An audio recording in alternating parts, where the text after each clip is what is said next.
A Bronze Head by W.B. Yeats. Here, at right of the entrance, this bronze head, human, superhuman, a bird's eye, everything else withered and mummy-dead. What great storm haunter sweeps the distant sky? Something may linger there, though all else die, and finds there nothing to make its terror less, hysterica passio of its own emptiness. No dark tomb haunter once, her form awful, as though with the magnanimity of light, yet a most gentle woman. Who can tell which of her forms has shown her substance right? Or maybe substance can be composite. Profound MacTavish thought so, and in a breath, a mouthful held the extreme of life and death. But even at the starting post, all sleek and new, I saw the wilderness in her, and I thought a vision of terror that it must live through had shattered her soul.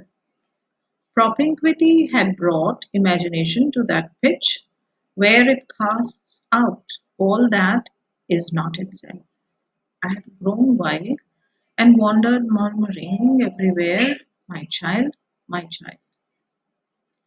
Or else I thought her supernatural, as though a sterner eye looked through her eye on this foul world in its decline and fall, on gangling stalks grown great, great stalks run dry, ancestral pearls all pitched into a sty, heroic reverie mocked by clown and knave, and wondered what was left for massacre to say. Now, something about the poem. The bronze hat that the poet is talking about is a sculpture made by Lawrence Campbell, which is in the Municipal Gallery of Modern Art, Dublin. In the sculpted work, Yeats sees Morgan as human, superhuman, and supernatural as well. He puts down all the thoughts that occur to him from the very first encounter to the enriching vision of her walking like a goddess to the image of her being a supernatural.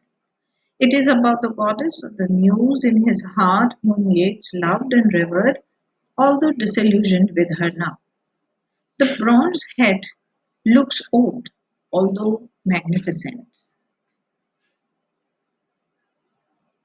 The poem is a disheartened and disillusioned reflection on Maud Gonne, the Irish feminist and nationalist, an object of Yeats' persistence and affection for more than 3 decades.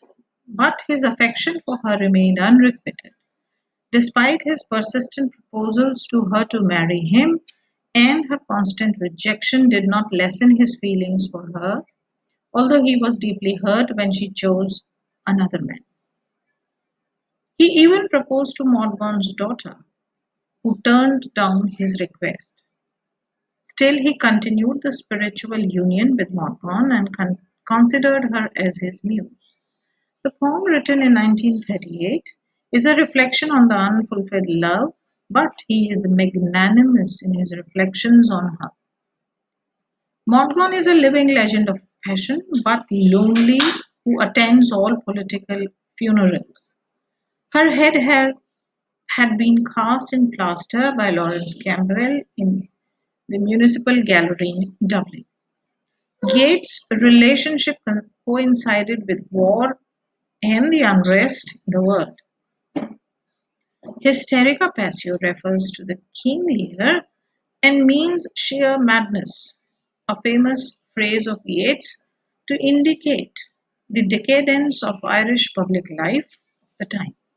The tomb haunting lady was once the elixir of life to revolution, but the revolution failed. It ended in bloodshed and lawlessness. This poem is amongst the last poems of Yeats.